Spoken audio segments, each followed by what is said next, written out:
All right, so I'm not good at this technology and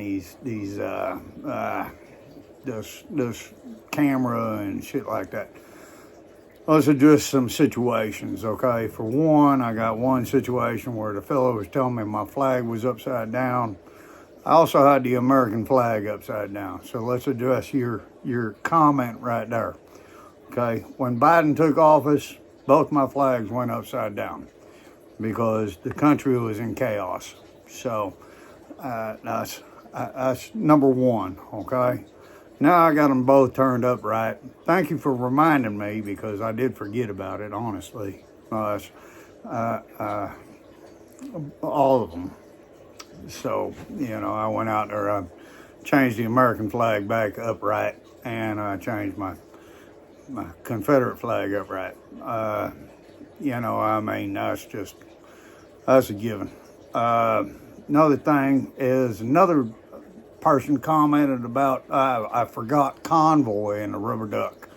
I love Chris Christopherson and the Rubber Duck and Convoy. That was one of my favorite movies. I mean, oh boy, yeah. If there was nothing that made you want to be a truck driver more, it was Convoy.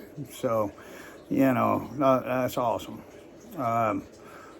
As far as all the rest of you that take that as offense, that's your own problem.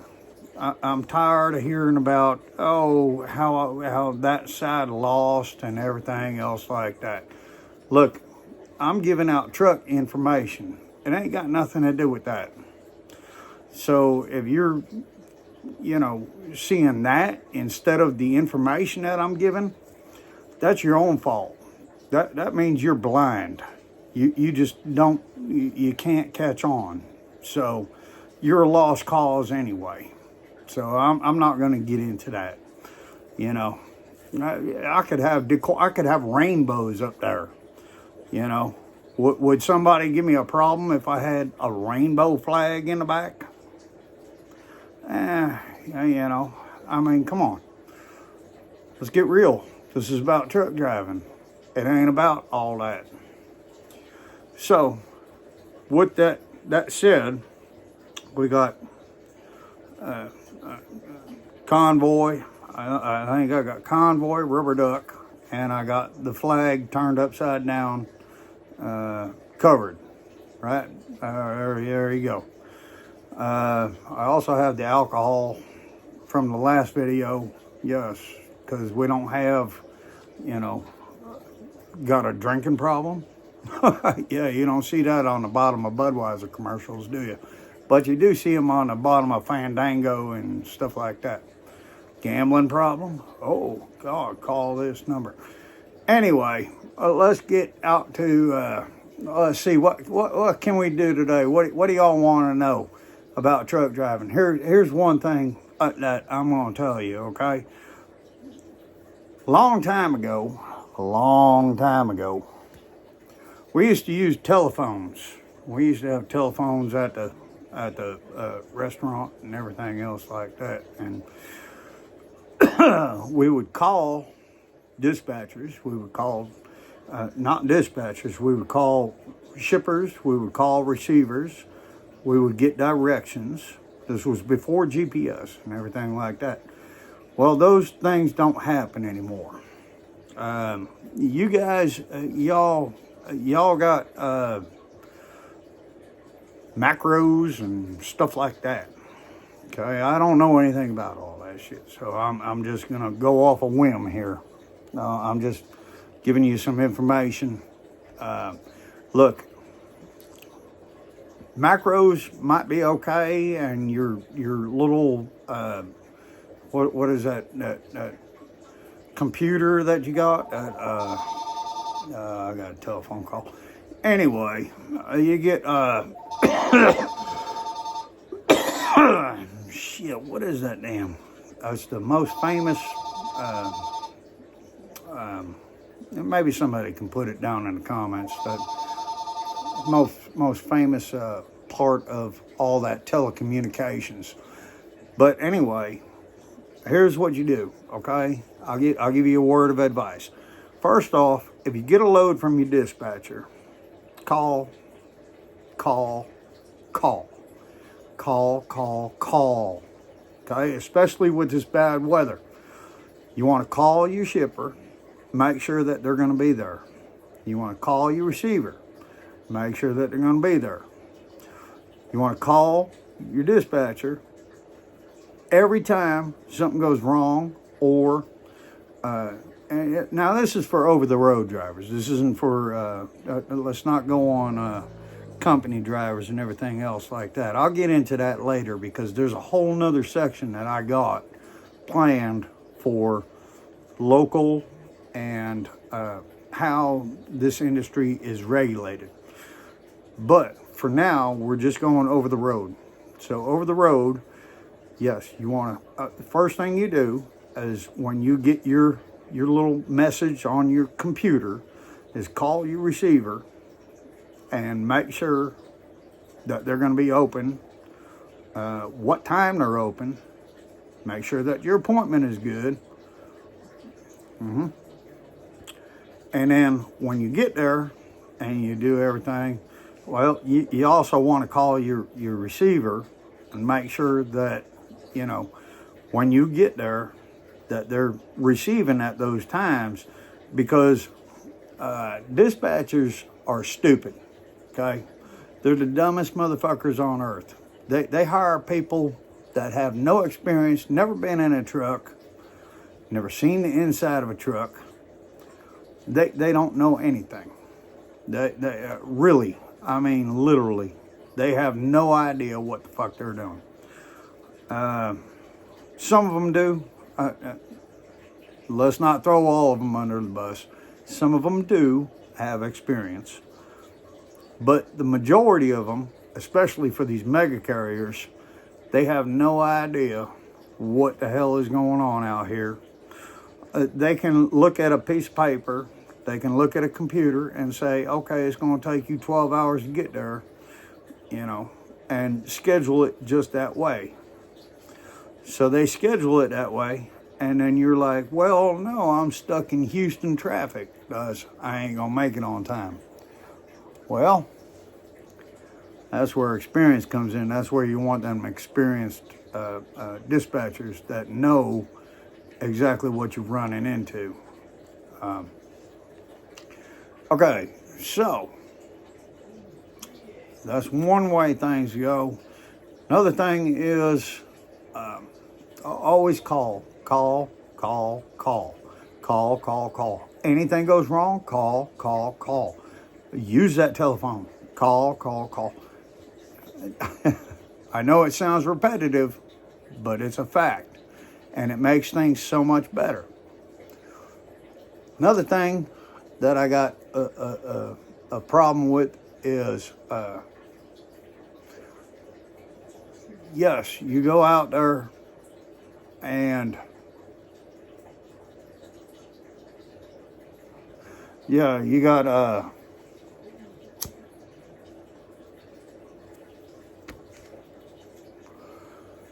back in the old days, we used to do our own scheduling. See, somebody would give us a broker's number, we'd call it up, and we'd do our own scheduling. Gosh, I mean, we'd call up the broker, we'd tell them, I mean, once you were in the truck and out there, basically, you were on your own. You did everything by yourself. This new day and age, they're making appointments for you, and they're not paying attention to the driver at all. The driver has no call, no anything. The driver has to follow whatever some idiot at some desk at Werner schedules them for, and that's based on what Google Maps says. That, you know, that's like being pulled over by the police and them saying, hey, you know, there ain't no way you could be here. Well, this ain't no Google car. This is a truck that does 90 miles an hour. You know, I mean, come on. You can't go based off of computers all the time. So,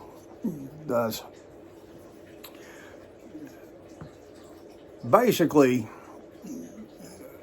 yes, we used to schedule our own shit, our own stuff. We used to schedule our own loads back in the day.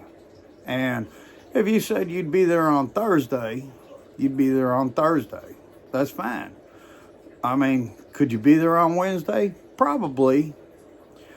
But you always got to account for traffic jams. If you're going to Houston, if you're going to Dallas, if you're going to Los Angeles, if you're going to, any one of the major cities, New York, you always schedule the day back. That way, you'd be there on time, no matter what happened in between. Plus, you got the snow now is worse than it's ever been. The drivers in the snow now are worse than it's ever been. So that also sets you back. I mean, Pennsylvania has gone to shit across I-80, but that's just because of inexperienced drivers that run through there and they, foot up on the dash, flip-flops on. You know what I'm talking about. Drying their hair, towel. They screw up all the time. So, it causes problems, delays. So, but nowadays, every company now has people that make your appointments for you. Okay. Now here's a couple things that I want to touch on. Okay, in the future, I want to touch on the drivers that have to pull in at 8 o'clock, wake up at midnight, drive, 10, 15 miles up the road,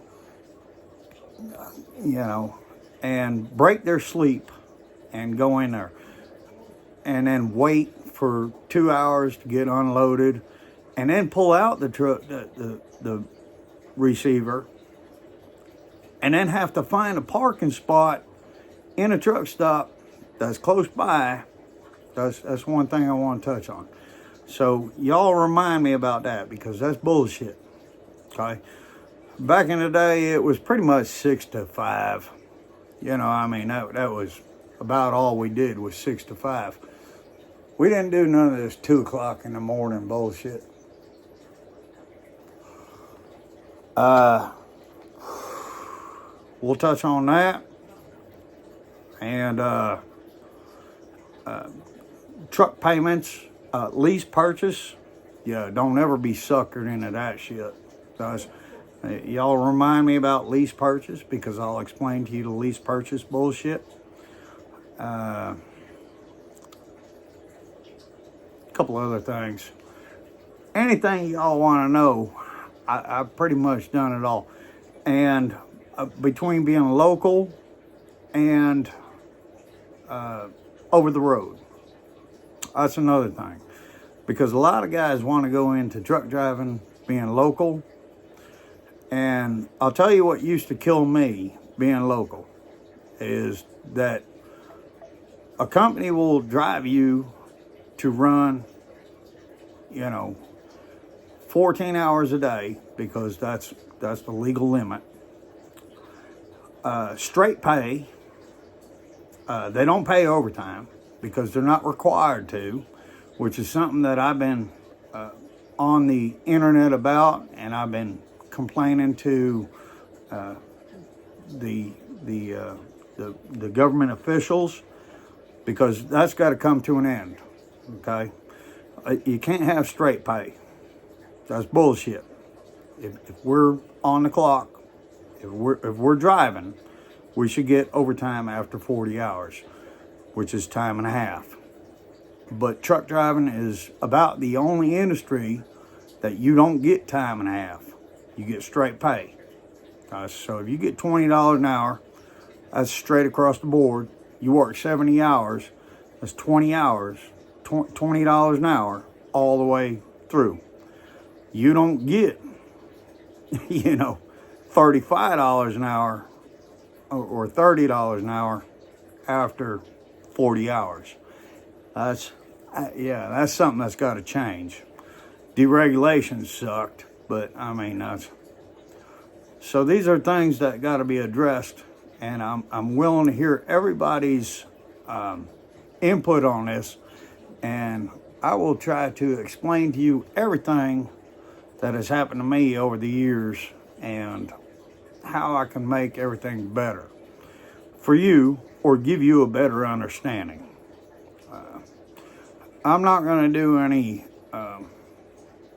driving videos. I don't drive anymore. I don't even have a truck anymore. I sold all my stuff off because it's just not worth it.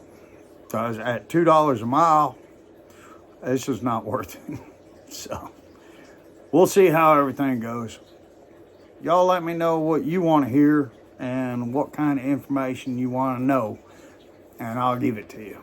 And as far as the flag, if you ain't got nothing nice to say, if you can't pay attention to the goddamn videos instead of the flag, get lost.